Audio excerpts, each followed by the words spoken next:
사랑과 은혜가 충만하신 하나님 아버지, 거룩한 주일을 맞아 한자리에 모여 예배를 드릴 수 있게 하여 주심에 감사드립니다.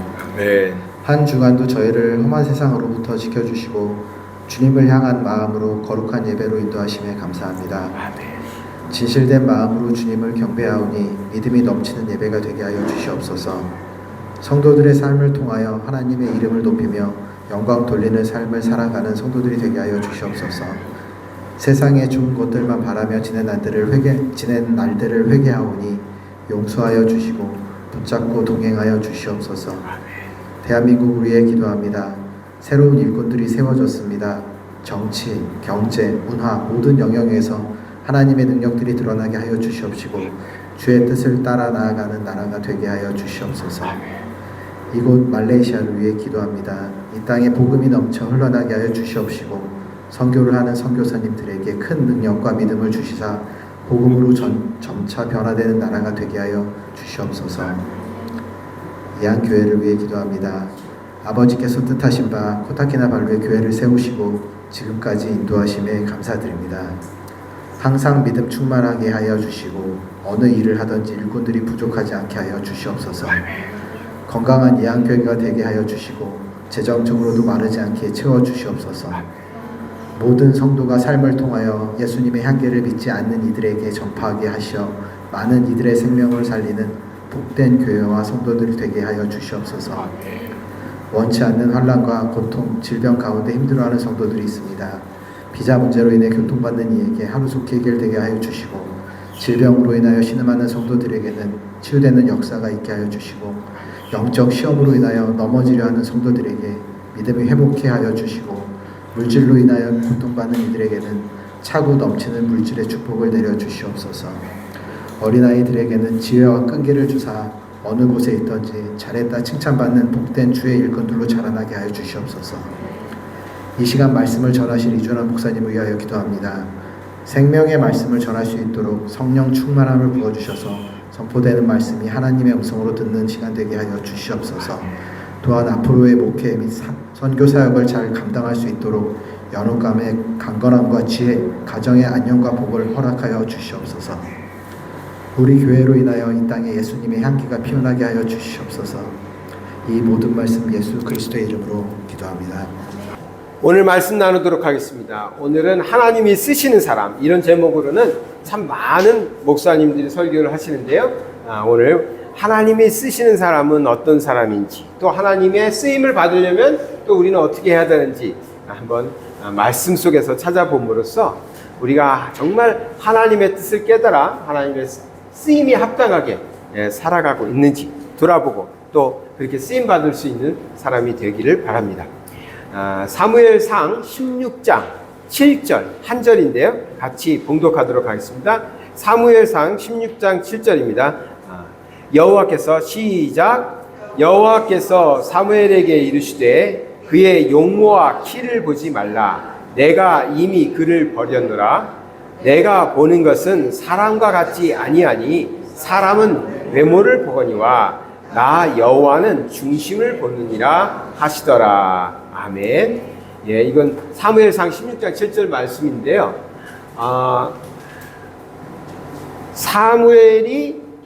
사울이 하나님의 뜻을 거역하고 잘못을 해서 왕위를 패하고 다윗을 이제 세우려고 할 때에 누가 다음 왕인지 모르니까 사무엘이 이제 이새의 집에 가가지고 큰 아들부터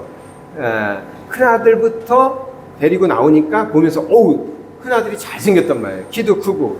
그러니까 그 외모를 보고 사무엘이 하나님이 선택한 사람이 저 큰 아들인가 보다, 저 사람인가 보다 하니까 하나님께서 사무엘에게 하시는 말씀이 나는 외모 보지 않는다 이렇게 말씀하시면서 사람이 보는 것과 내가 보는 것이 다르다 하고 결국은 막내 아들이었던 다윗. 근데 다윗은 우리는 뭐 알 수는 없지만 우리가 생각하는 이미지를 볼 때 막내 소년이었고 양도 못 치러 나갔죠. 형들 양을 치러 갈 때 어려가지고 도시락 배달만 했잖아요. 그런 모습을 보면 왕감은 아닌데, 왕이 될 상은 아닌데 이런 생각을 하는데 하나님께서 나는 외모를 보지 않는다. 사람이 보는 것을 보지 않는다. 나는 중심을 본다. 이렇게 말씀하십니다. 하나님이 쓰시는 사람, 하나님이 쓰신 사람, 하나님이 무엇을 보실까가 중요하겠죠. 그래서 오늘 그 말씀을 나눠보려고 하는 것입니다. 하나님이 쓰시는 사람인데요, 먼저 우리가 생각할 수 있는 것은요, 이 땅에 일꾼이 없다라는 것입니다. 일꾼이 없다. 하나님이 쓰시려고 하는데 하나님이 쓰실 일꾼이 부족한 거예요. 그래서 오늘 우리 성도님도 기도하셨지만 무슨 기도를 항상 하게 됩니까? 교회에 일꾼을 보내어달라. 일꾼이 많이 세워지게 하나님 역사해 달라고 우리가 기도하지 않습니까? 그건 뭐예요? 일꾼이 부족하다는 겁니다. 교회가 크면 일꾼이 많으냐? 또 그것도 한번 생각해 볼 필요는 있습니다. 일꾼에 대한 진정한 의미를 우리가 바로 깨닫게 되면 과연 교회가 크다고 해서 일꾼들이 많을까? 어쩌면 교회가 커도 여전히 일꾼이 없을 수 있겠다라는 걸 오늘 말씀 속에서 우리가 깨달을 수도 있습니다. 그래서 진정한 일꾼, 하나님이 쓰시는 사람이 어떤 사람인지를 좀 알게 되면은 이 시대는 정말 일꾼이 부족한 시대구나라는 것을 알 수 있습니다. 그렇다면 일꾼이 없다, 하나님 나라의 일꾼이 부족하다, 그러면 어떻게 해야 되겠습니까? 그 다음 우리가 생각할 수 있는 것은 그러면 내가 해야지 라는 생각입니다. 즉 갈망이 전제돼야 됩니다. 오늘 말씀에 하나님이 쓰시는 사람이 누구다, 어떤 사람을 하나님이 쓰시기 원한다 안다고 한들 무슨 소용이 있습니까? 하나님 그런 사람을 쓰신데 그리고 나하고 관련이 없어요. 그럼 아무 의미가 없잖아요. 오늘 말씀은요, 내가 하나님이 쓰시는 사람이 되고 싶다, 나는 하나님의 쓰임받는 사람이 되고 싶다라는 갈망이 있어야 됩니다. 말씀을 증거할 때마다 설교자들은 적어도 그런 영적 느낌, 능력까지는 아니어도 영적 느낌은 좀 있는 것 같습니다. 말씀이 선포되면 성도들이 그 말씀을 받아서 자기 것으로 받아들이고 새겨서 그것을 액션으로 취하는 성도가 있고요, 듣고 많은 성도가 있고, 듣고 바로 흘려버리는 성도가 있고, 마지막에는 듣고 되치는, 아니야 그건 틀렸어 이렇게 하는 성도가 있어요. 물론 마지막 성도들은 별로 없습니다. 그렇지만 듣고 흘려버리는 성도님들이 의외로 상당히 많습니다. 그런데 그것을 설교자들은 설교를 오래 하고 목회를 오래 하면 어느 정도 느낌이 있어요. 설교를 하면서 오늘 나는 설교를 못했는데도 성령이 역사하셔서 우리 성도님들이 말씀을 다 받아들였다. 이제는 저분들이 저렇게 살려고 할 것이다라는 기대가 되는 때도 있고, 어떤 때는 저 성도님이 왜 그러지? 저 성도님 계속 귀를 막고 앉아있네? 그런 느낌이 있을 때도 있어요. 어느 정도는 느낌이 있습니다. 즉 오늘 말씀을 우리가 받을 때는 내가 하나님의 쓰임받는 사람이 되겠다라는 그 갈망이 있어야 됩니다.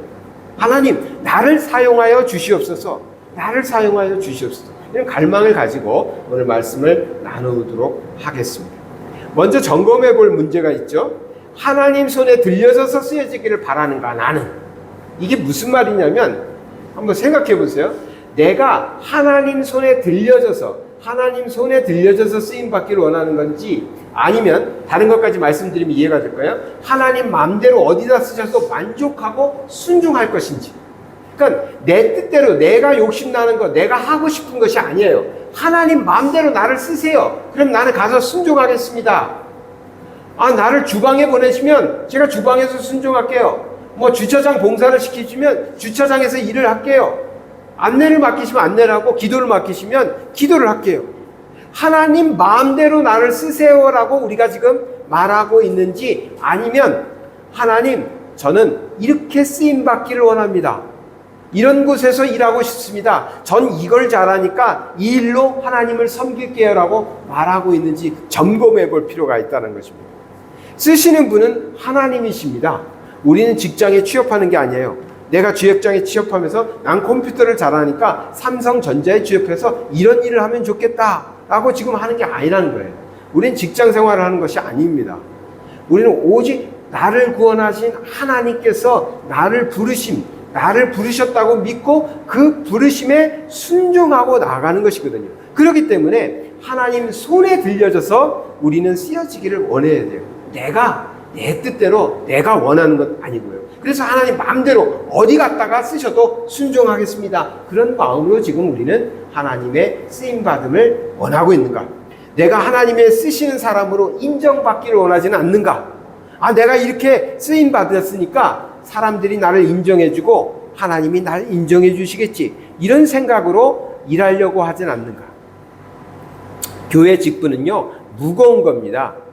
제가 목사가 아니면 훌륭한 크리스찬일 수도 있어요. 평신도라면, 일반 성도라면 훌륭할 수도 있어요. 저 정도 하면 훌륭한 사람 아닐까? 우리 선교사님들도요, 선교사님들이 아니었으면요, 정말 훌륭하신 분들일 거예요. 그렇게 남들을 위해서 살고요, 자기 거 다 내놓고 살고요, 헌신하시잖아요. 훌륭하신 신앙생활을 하신다고 할 수 있을 거예요. 근데 거기다가요, 목사, 선교사 붙여버리잖아요. 그러면 한참 이게 높아져야 돼요. 왜? 사람들이 그러거든요. 목사님이? 선교사님이? 이러거든요. 그러니까 훨씬 더 열심히 살아야 되고, 훨씬 더 쓰임 받으려면, 훨씬 더 또 인정받으려면 헌신하셔야 되거든요. 그러니까 직분이라는 건요, 굉장히 무거운 겁니다. 이게 자랑거리가 아니에요. 남들한테 인정받으려고 그러면 안 돼요. 하나님이 쓰실 때 우리가 쓰임을 받을 수 있거든요. 내가 인정받고 싶어서 일하면 안 돼요. 그래서 성도들이 언제 상처받았다고 목회자를 찾아옵니까? 자기는 열심히 일했거든. 최선을 다해서 교회를 섬겼거든. 목사님을 섬긴다고 생각하고 섬겼거든. 근데 목사님이 인정을 안 해준다는 거야. 언제 일하면 내가 인정해 준다고 그랬나? 하나님이 다 아시는 거죠.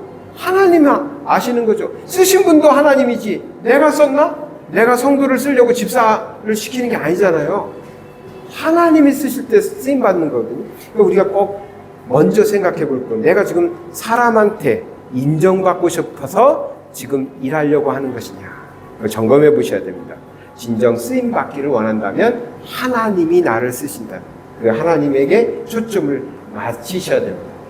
그렇다면 우리는 또 이런 오해를 가지고 접근할 수가 있어요. 맞아. 하나님이 쓰시려면 쓸만한 사람이 되어야 하나님이 쓰셔. 그러니까 내가 좀 부족해. 난 부족해서 안 돼. 이렇게 생각하실 수도 있어요. 그런데요, 잘 생각해 보세요. 하나님은 쓸만한 사람을 쓰시는 것이 아니에요. 어떤 사람을 쓰시냐?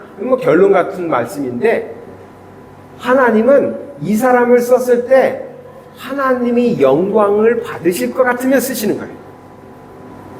근데 이 사람을 써서 일은 잘했는데 하나님이 영광을 못 받을 것 같아요. 영광을 누가 받아? 그 사람이 받을 것 같아요. 그러면 안 쓰시는 거예요. 그러니까 내가 잘나서 쓰임받는 게 아니에요. 내가 달란트가 있어서 쓰임받는 게 아니에요. 달란트가 있어서 쓰임받으면 사람들은 틀림없이 그 사람이 잘나서 저렇게 일을 잘했다. 저 사람이 능력이 있어서 이 일이 됐다라고 말한다는 거예요. 하나님이 쓰시는 사람들은 결코 그렇지 않아요. 그런데도 불구하고 제가 그래서 한번 점검해 봤어요. 과거 사람들, 요즘 사람들 하면 이상하니까 과거 사람들, 이미 돌아가신 분들, 하나님께서 그래도 크게 쓰셨다고 생각되시는 분들을 점검해 봤는데, 그래도 잘나신 분들도 있고 공부 많이 하신 분들도 있더라고. 그런데 그분들도 쓰임을 받았어. 이상하다? 쓸만한 사람을 쓰는 게 아니라 하나님이 영광을 받으실 만한 사람을 쓴다면, 못난 사람, 공부도 못한 사람, 못생긴 사람, 키도 작은 나 같은 사람, 이런 사람을 쓰셔야 하나님 영광 더 취하실 것 같은데, 가만히 보니까 잘난 사람도 쓰시고 공부 많이 한 사람도 쓰셨단 말이에요. 근데 그분들을 봤더니 공부도 많이 하시고 실력도 있고 이런에도 불구하고 하나님께 쓰임받았던 분들을 봤더니 안타깝게도 그분들에게는 큰 상처들이 있었어요. 대부분 목사님들은 큰 암에 걸려서 돌아가셨어요. 그러니까 뭐냐면 바울이 말했던 가시와 같은 거예요. 자기를 계속해서 쳐서 복종시킬 수 있는 그 가시가 하나씩 있었던 거예요. 그렇기 때문에 자기가 교만해지지 않을 수 있었어요. 그래서 하나님은 그 잘난 사람도 쓰실 수 있었어요. 그런데 교만이 들어와 버리면 못 쓰거든요. 그래서 안타깝게도 정말 훌륭하시고 배운 것도 많고 이런 분도 하나님이 쓰셨는데, 그분들에게는 하나님께서 그 사람들이 교만해지지 않도록, 하나님의 영광을 취하지 않도록 가시를 하나씩 주셨더라 하는 것을 알게 됩니다. 중요한 것은 하나님은 쓸만한 사람을 쓰는 게 아니라 하나님의 영광을 드러낼 수 있는 사람을 씁니다. 그렇기 때문에 우리가 아유 저는 능력이 없어요, 전 실력이 없어요, 전 돈이 없어요, 시간이 없어요, 그래서 저는 하나님이 못 쓰실 거야 라고 말하는 건 우리의 오해라는 것입니다. 그러니까 하나님이 쓰시는 사람은 그냥 하나님이 선택하신 거예요. 내가 너를 쓰겠다 하면 끝난 거예요. 저는 실력이 없는데 필요 없어요. 저는 능력이 많은데요? 필요 없어요. 왜 전 능력이 있는데 전 안 써주십니까? 교회가 이렇게 커져 나가다 보면은 성도님들이 또 이럴 수도 있어요. 목사를 찾아와가지고 제가 이 일을 하겠습니다. 저는 이런 재주가 있으니까, 저는 이런 탤런트가 있으니까, 저는 이런 재력이 있으니까 제가 이 일을 맡아서 하겠습니다. 하나님이 쓰셔야 하는 거예요. 우리는 내가 잘나서 쓰임 받는 것도 아니에요. 내가 갖고 있어서 내가 이렇게 갖고 있으니까 내가 저 교회 가서 봉사해주면 저 교회는 되는 거 절대 그렇지 않다는 거예요. 하나님이 쓰셔야 쓰임 받는 겁니다. 그러니까 모자라서 못 쓴다, 또 잘나서 쓴다 이런 생각 하시면 안 됩니다. 그러면 하나님께서는 어떤 사람을 쓰시는지 보도록 하겠습니다. 하나님이 쓰시는 사람은 첫 번째는요, 부족한 사람 쓰십니다. 부족한 사람. 아까도 말씀드렸지만 부족한 사람이 그 고난 속에서 자기를 내려놓을 줄 알거든요. 그래서 하나님께서는 좀 부족한 사람을 잘 쓰세요. 고린도전서 15장 8절에서 10절에 보니까 맨 나중에 만삭되지 못하여 난 자 같은 내게도 보이셨느니라 이랬어요. 이게 바울 얘기거든요. 바울이 칠삭동이라고 그래요. 근데 이 칠삭동이가 문제냐, 부족하다는 것을 은유적으로 표현하기 위해서 바울이 얘기했겠죠. 나는 사도 중에 가장 작은 자라. 왜? 이 바울은 예수님이 살아 계실 때에는, 공생의 기간에는 제자가 아니었죠.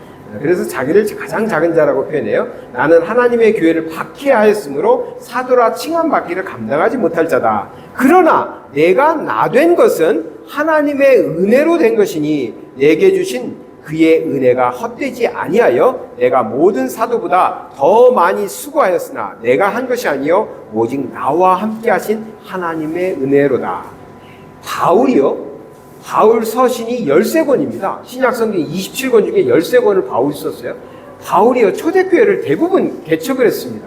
이 정도면 제일 큰 제자 아닐까요? 내가 제일 일을 많이 했다 해야 되는데 여전히 바울은 나는 만삭되지 못한 자와 같고 제자들 중에서 가장 작은 자에 불과하다라고 자기의 부족을 깨닫고 살아가는 사람입니다. 하나님께서는 자기를 이렇게 낮추고 자기의 부족을 깨닫는 사람을 하나님은 사용하셨다라는 거죠. 그래서 우리가 부족해서 못 쓰임받는다, 나는 그럴 말씀은 하실 필요가 없습니다. 두 번째로는요, 사모하는 사람을 쓰시죠. 아까도 전제했잖아요. 갈망하느냐, 하나님 나라의 일을 감당하기를 갈망하느냐 말씀드렸잖아요. 사모하는 사람, 하나님을 바라보는 사람입니다. 하나님을 안 바라보고 계속해서 세상만 보고 있어요. 하나님을 안 보고, 하나님 나라를 안 보고, 하나님의 일을 바라보지 않고 세상 일만 바라보고 있으면 하나님이 쓰시지 못하시는 거죠. 시편 73편 24절부터 보겠습니다. 주의 교훈으로 나를 인도하시고 후에는 영광으로 나를 영접하시리니. 25절에 하늘에서는 주 외에 누가 내게 있으리요 땅에서는 주밖에 내가 사모할 이 없나이다. 28절에는 하나님께 가까이 함이 내게 복이다. 지금 계속해서 하나님만 바라보고 살아가는 것이 복된 삶이다. 하나님만 바라보고 하나님과 함께 살겠다라고 고백하고 있는 것이거든요. 이렇게 하나님을 바라보고 하나님을 사모하는 사람을 하나님께서는 쓰시는 것입니다. 우리가요, 세상에서 세상 일을 합니다. 그런데 그것을 자꾸만 아직도 세상에서 하는 일은 내가 필요한 것, 세상에서 살아가기 위해서 필요한 것을 벌기 위해서 하신다고 그러면 여전히 우리는 기독교적인 직업관을 갖지 못한 거예요. 그래서 세상에서 하는 일을 통해서 나는 세상에서 살고 하나님의 일을 통해서 나는 신앙을 갖는다 이렇게 생각하시면 여전히 우리는 잘못 살고 있는 거예요. 그리고 평생 고생하실 거예요. 돈을 벌어도 고생할 거고 돈을 못 벌어도 고생할 거예요. 자녀를 키워도 고생하고 자녀가 잘 돼도 못 돼도 자녀 때문에 힘들 거라고. 왜? 우리의 삶의 주인이 하나님이 아니시기 때문에 그래요. 우리가 하나님을 바라보시고 사셔야 돼요. 아이들을 볼 때에도, 내 자녀를 볼 때에도 자녀를 통해서 하나님을 보셔야 돼요. 그래서 내 자녀가 잘 되는 거예요. 그럴 때 자녀를 그냥 자녀로만 보고 아이로만 보면요, 하나님과 관계없이 보면 안 돼요. 사업장을 보셔도 그 사업장에서 하나님 영광 받으시는 그 모습을 바라보시고, 하나님이 이끌어주시는 그 사업장이 어떻게 이렇게 하나님의 영광을 드러내면서 하나님의 기쁨이 되고 있는지를 바라보시고, 그렇게 같이 걸어갈 수 있도록 하나님의 나라와 하나님의 영광과 우리의 가족과 우리의 사업장이 같이 걸어갈 때 평생 동안 사업이 잘 돼도 행복하고요, 사업이 좀 안 돼도 행복한 거예요. 하나님과 함께 가는 길이니까. 하나님과 함께 한다고 해서 뭐든지 잘 되지 않습니다. 예수 믿는 사람들도 병도 걸리고요, 자녀들이 잘못될 때도 있고요, 사업을 망칠 수도 있어요. 그러나 하나님과 함께 망치더라도 하나님과 함께 망치겠다, 이런 각오로 하셔야 돼요. 그래야 행복하게 평생 하나님 손에 들려져서 쓰임받는 삶이 되거든요. 그런 사모하는 마음이 우리에게 필요하죠. 하나님께서 쓰시는 사람은 평범한 사람입니다. 하나님의 영광을 드러낼 수 있어요. 아까 말씀드렸죠? 평범해야 됩니다. 뭐 일부러 평범할 필요는 없지만 교만하지 말아야 된다는 겁니다. 오늘 본문에서 말씀드렸잖아요. 내가 보는 것은 사람과 같지 않다. 그러니까 우리가 나는 나 같은 평범한 사람이야, 이런 말씀은 하실 필요가 없습니다. 하나님의 영광이 잘 드러날 사람입니다. 저 사람이 그 일을 했어? 그 사람 할 수 없는데, 그 사람 능력으로 안 되는데, 하나님이 하셨구나. 이게 평범한 사람들을 통해서 나타나는 겁니다. 이래서 저는 감사해요. 용모와 키를 보지 않으신대요. 감사하죠. 네 번째는요, 믿음의 사람을 쓰십니다. 그래도 믿음은 있어야죠. 하나님이 쓰시는데 믿음도 없는 세상에 밖에 있는 사람을 데려다가 쓰실 수는 없잖아요. 히브리서 11장 6절에 보니까 믿음이 없이는 하나님을 기쁘시게 하지 못하나니 하나님께 나아가는 자는 반드시 그가 계신 것과 또한 그가 자기를 찾는 자들에게 상 주시는 이심을 믿어야 할지니라 했습니다. 예, 그렇습니다. 우리가 믿음으로 살아갈 때 하나님은 우리를 사용하십니다. 하나님께 우리는 믿음의 사람으로 믿음을 지켜가시기 바랍니다. 그렇다면 이제 몇 가지만 보면 맞출 수 있는데요, 하나님이 쓰시는 사람은 어떠한 자세를 취해야 될까? 우리는 어떠한 자세를 취해야 될까? 좋다, 하나님이 쓰시기만 한다면 나도 쓰임받을 수 있구나, 알게 되었어요. 그렇지만 우리가 이제 준비할 자세들이 있습니다. 첫 번째는 하나님을 꼭 신뢰하시기 바랍니다. 하나님을 신뢰하시고 믿으세요. 하나님께서 나를 사용하실 때는 하나님께서 정말 좋은 곳에, 귀한 일에, 복된 일에 쓰신다는 것을 믿으세요. 야고보서 1장 6절에 오직 믿음으로 구하고 조금도 의심하지 말라고 그랬습니다. 의심하는 자는 마치 바람에 밀려 요동하는 바다, 물결 같다고 그랬습니다.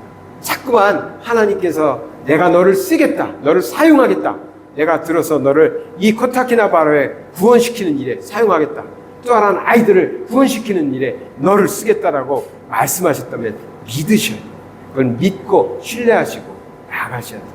자꾸만 사탄 마귀는 너 같은 사람이 너 바쁘잖아, 너 세상 일도 해야 되잖아, 자꾸만 그럴 겁니다. 하나님이 나에게 주신 말씀을 신뢰하시고 나가셔야 돼요. 그리고 우리는 하나님의 쓰임받는 자로서 열심, 성실, 부지런함을 가져야 됩니다.